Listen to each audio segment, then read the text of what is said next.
mba ndi gukuramo imbuto mani ndabeshye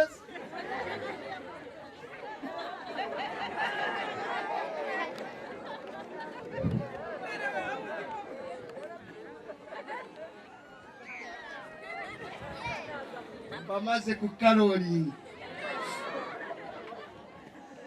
kandi iyo wacomye uhita ufata ingendo zawe ese ubwo abacomye ukajya na Babiloni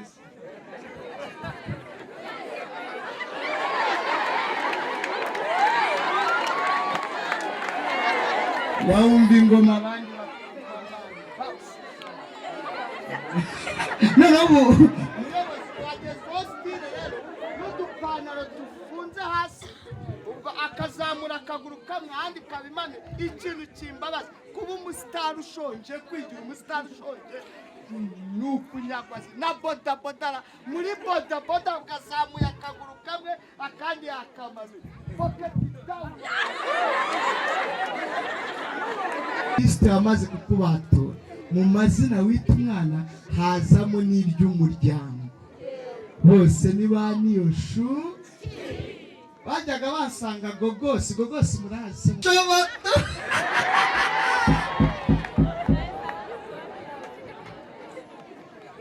mba ndi gukuramo imbuto mani ndabeshye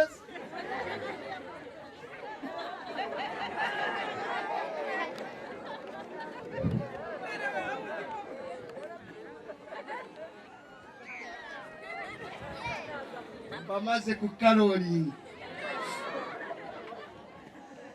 kandi iyo wacomye uhita ufata ingendo zawe ese ubwo abacomye ukajya na Babiloni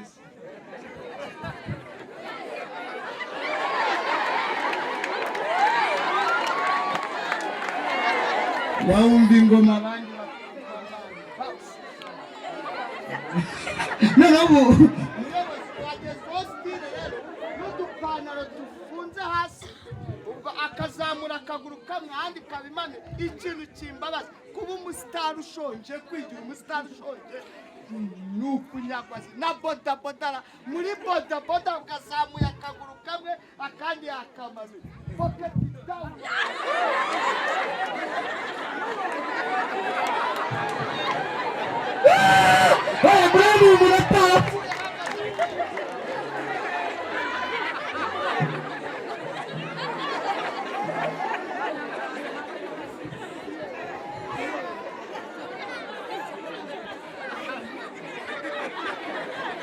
nta busitani bwawe ndakora buri joro wihangane ngukubise hasi ko umubwire mwana ji kandi ubwo ngubwo ni sex afitemo hano zonyine bagutera inda uyu muntu agushuka agutera inda hejuru hirindazi ko kuziririndazi ko niyo mpamvu tuza gusengera aba bana b'abakobwa n'ab'abahungu baje mu biruhuko mwakoze ibizamini turabasengera kuko hari igihe amanota yasohoka ufite inda kandi watsinze neza babyeyi turaza gusengera abana bayobozi b'umushinga Imana ibaha umugisha ko hari igihe mwatagira umwana afite imyaka 5 muri 17 akabajabuka akabayoba niyo mpamvu tuza gusengera n'aba bana uretse n'abakuze bananiwe barushe ariko n'aba bana turaza kubasengera nawe ndeberi ubu uyu muntu yajya kwa se uko bakaka umugeni ko urakwicara ugakomboza ariko kiswa va mu byaha naje kukubwira ngo Imana yambabariye nawe yakubabarira Imana yaguye ku biyobyabwenge ikagira umuntu w'umugabo nawe yaguhindura biracyashoboka ibiyobyabwenge ni bibi ijambo rya mbere rituma abantu bakoresha ibiyobyabwenge mu rubyiruko nk'uko umuyobozi w'umurenge yabivugaga ijambo rya mbere ni amakimbirane yo mu muryango kugasima Rwamagana yahagera akasanga abandi bakoboye akayita acoma bigahwaniramo ariko haracyari ibyiringiro ijambo rya kabiri Kigali mwumva mwarubyiruko muri Kigali bituma wisanga mu biyobyabwenge. Reka mbabaze, umuntu ucuruza ifu asa n'iki? Ucuruza amakara asa n'iki? N'amakara. Ucuruza ibitoki asa n'amakakama. Mbariza ukwegereye ngo ugendana nande, hitumubaza. Ugendana nande, ugendana na usa.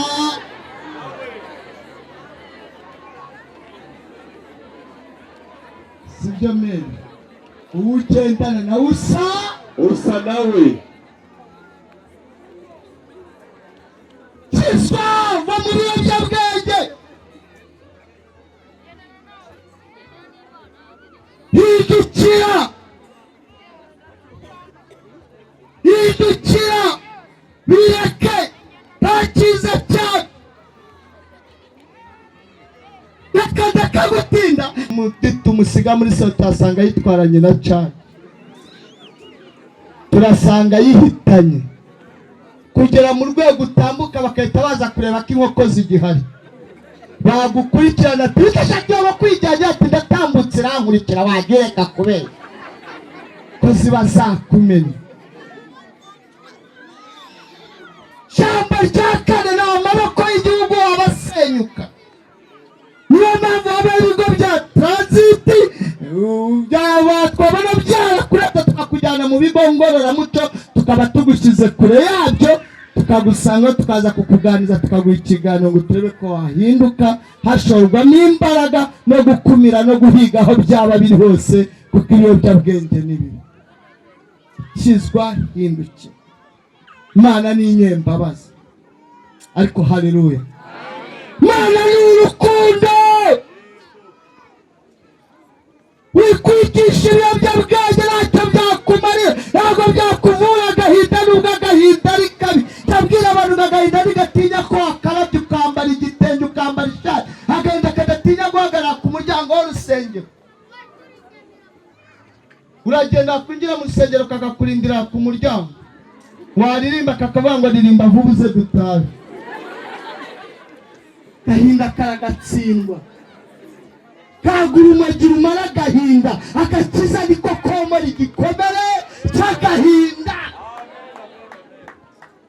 Amateka ni mama, amateka yakomerekeje umuntu. Iyo yamukomerekeje aricara akicara yihengetse kandi abandi bataraza, kavuga ati nibaza barampagurutsa. Ayo ni amateka. Ntabwo kurikirana aribyo byatuma ukira igikomere cy'amateka, igikomere cy'ibyaha. Byaha bigukura muri sosiyete, byaha bikwita amazina, witirirwa ibyo ukora.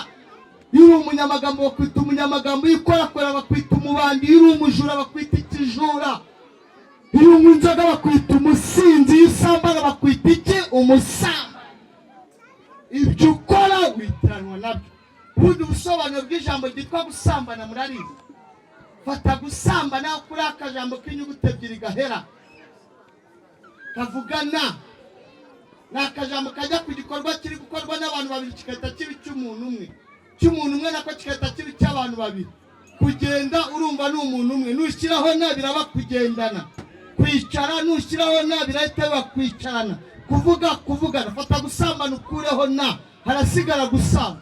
Bene ni igihugu kimaze Gucoma kiri gusamba, kigahura n'igikecuru kimaze kunywa umumanurajipo mu muringoti, bose bagasambana ariko baba basambye. Ni ikigabo kiri kugenda gikomanga ku ngo z'abapfakazi, burya tuba kiri kugenda gisamba. Mungu arakubwira ati ngeze ngeze kaza nimo ndaza, ndetse akabarondo nimo ndaza, ndenza hariya mu mihanda y'inaha ntabwo nyiza. Urumva ari kuva Kigali guteguza ngaje kukureba, ni ihene akuzanira ku Kigali aho yagiye gupagasa wagakuga. Zasamba guhura nawe mugahura muhubukana.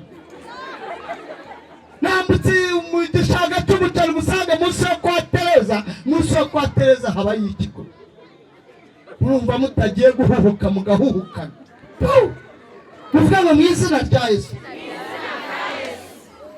Unaraza kugusambiraho nawe ukemera ugatsanga. Hari umurambo ugenda. Agutera inda ejo ufite imyaka ingana.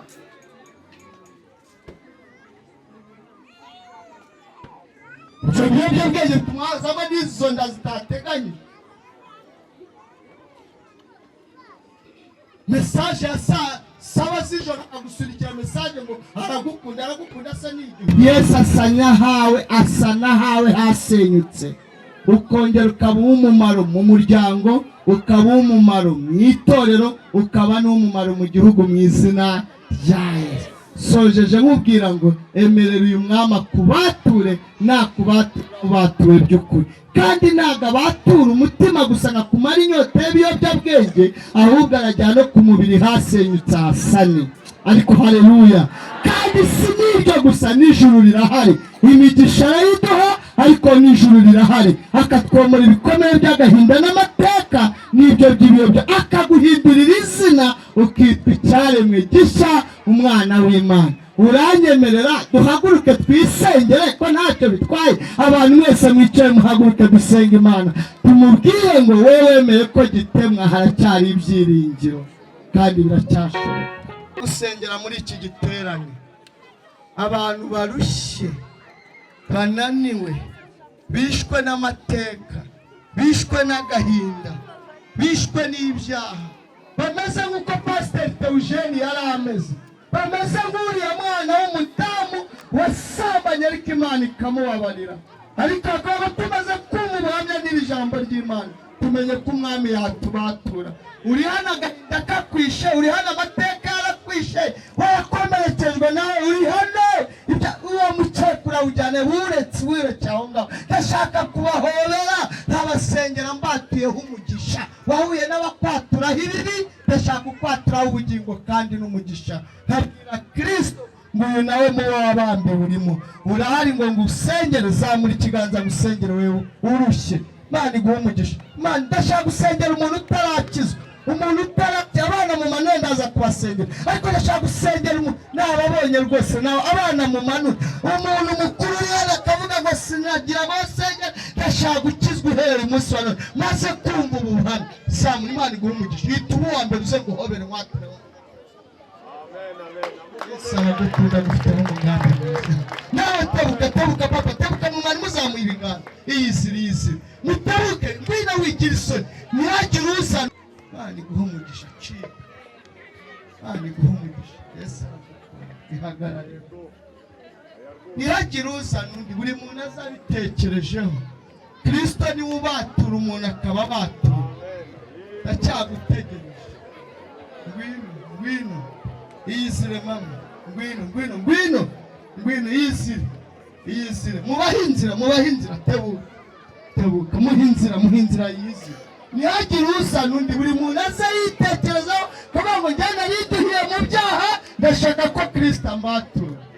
Imana iguhe umugisha. Yizire, hagarara hano, naguhobeye hano. Yesu aguhe umugisha. Uriye mu byaha, ngwino Kristo yaguhe. Yego, mwegerane hano, mwigire hino, muzane mu amahoro yabuze. Nta mahoro y'abanyabyaha ari kuwiteka avuga, nta mahoro yo mu bapfumu, nta mahoro yo mu nzoga, nta mahoro yo gutekera, nta mahoro yo mu rumogi. Amahoro ari kwa Yesu. Amen. Amahoro ari kwa Yesu. Urabona ndi umugabo ntumwe, ngwino Yesu agusana hawe hasenyutse, ndacyagutegereje. Ngwino tugusengere. Abaririmbyi mumfashe iyi ndirimbo. Yego, barimo baraza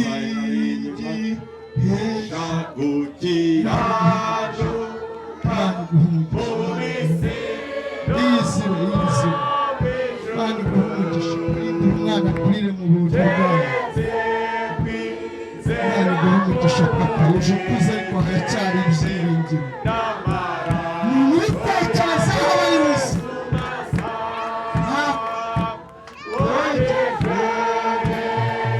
Imana iguhe umugisha. Humura haracyari ibyiringiro. Imana iguhe umugisha. Imana ikugirire neza. Imana itangire ubuzima.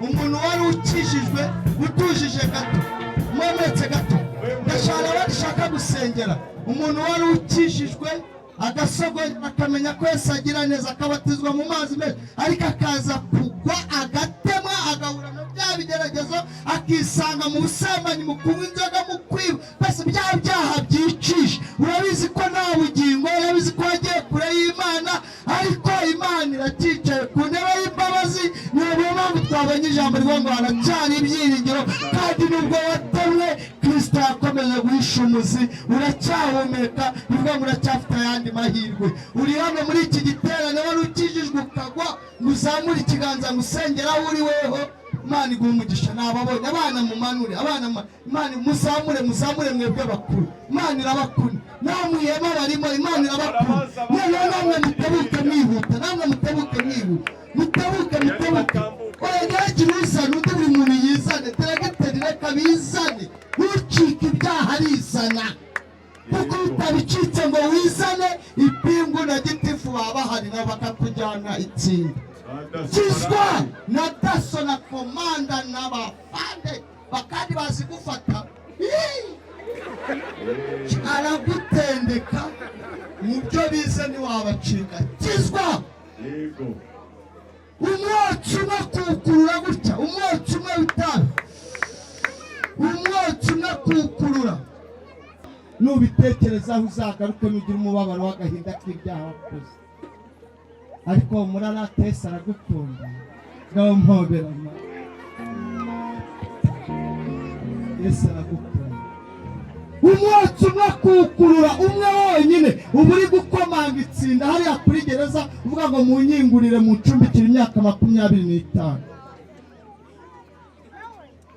kugufatana bure ebyiri kurukwirakwiza no kurugemurira abandi ukatirwa burundu ukagenda nta n'akabebe usize wagasigana gukabusize umuruho akana kakazakura katazize umva ibintu ubukora umwana yanashaka agasanga sebukwe bakazajya bamubenga kubera we wanyweye ibiyobyabwenge haturiya mwana se buriya data bukwa afunze koko nzambika ndi ngofero ugasanga bamu ingaruka mbi zo gukoresha ibiyobyabwenge n'uruhererekane ariko namwe muri hano muri VIP nudakizwa uzapfa nabi uzi kuvuka nabi ugakura nabi ugasaza nabi ukabyara abakomando ukazanapfa nabi ntunazazuke ngo ubane n'Imana pa ndacyagutegereje kikava mu byaha kizwa wira tugusengere tukubwire Kristo aguhindure Imana ibaho umugisha undi se wamukeka bwo bari no gukwirwa nimupfukamire no hasi nanjye nahapfukame nimupfukame nanjye nahapfukame muzamure ikiganza cy'iburyo musubiremo iri sengesho muvuge ngo Mwami Yesu maze gutsindwa n'ijambo ryawe ndetse n'ubu buhamya mbabarira ibyaha nakoze byose sinzongera gukora ibyaha ukundi nanze Satani n'imihango ye yose uhereye umunsi wa none nje kugukorera Mana izina ryanjye ryandike mu gitabo cy'ubugingo ubwo uzaza gutwara itorero nanjye nzabemo gushimiye imbabazi zagiriye izina rya Yesu amen mukomeze mwipfukamira aho ngaho abashumba baza babasengere abapasiteri mutebuke bakoze namwe abaririmbyi museke komando vuba vuba muzenguruka abantu mwihute nta mwanya dufite tubasengere tubagoteho uruziga iki nicyo cyabazanye za ndirimbo zose bya byuma za mvune zose za uniform ya misanzu mutanga n'uyu mwana umwe w'umuntu upfukamye aha ngaha Yesu akunze yarakeneye mushumbigira hino dufatanye gusenga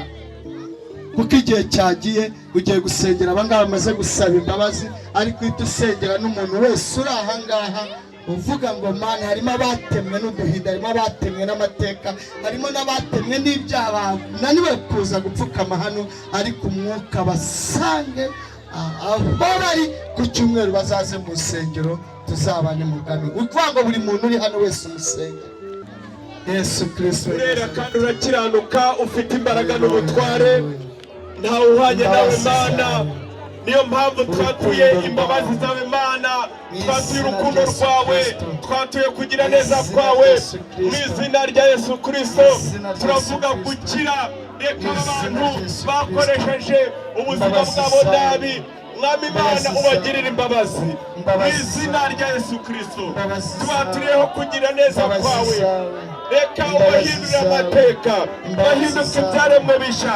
Ijambo ryawe Mwami Imana ritubwira neza yuko abakwemera ubahindurira amateka, ukabahindurira ubuzima mu izina rya Yesu Kristo. Twinginze Mana kugira ngo ubahindure rwose, ubahindure ibikoresho byawe, bamenye kugira neza kwawe, ubakure mu biyobyabwenge, ubakure mu burara, ubakure mu businzi, ubakure mu busambanyi, ubakure muri ibyo byose byatumye batakumenya Mana. Ahubwo rero uyu munsi bamenye kuri hejuru ya byose, uhereye uyu munsi bakubahishe, bamenye icyubahiro cya Imana, bamenye kugira neza kwawe, kandi ubahindura amateka. Mwami Imana, abari barasubiye inyuma ubagarure ku murongo mu izina rya Yesu Kristo. Urakoze Mana, kandi uhereye uyu munsi ubaha amateka mashya, amateka yubaha izina ryawe. Urakoze Mana kuko ubyemeye, tubisabye mu izina rya Yesu Kristo Mwami wacu, amen. Mwebwe mupfukamye hano harimo abaririmbyi, hano harimo abapasiteri, hano harimo abadiyakoni, hano harimo abapolisi, hano harimo abasirikare, hano harimo abameya, hano harimo ba gitifu, hano harimo abaganga, hano harimo abarimu bazigisha abandi. Niyo mpamvu ari inshingano zacu gusenga, dusengera mwebwe.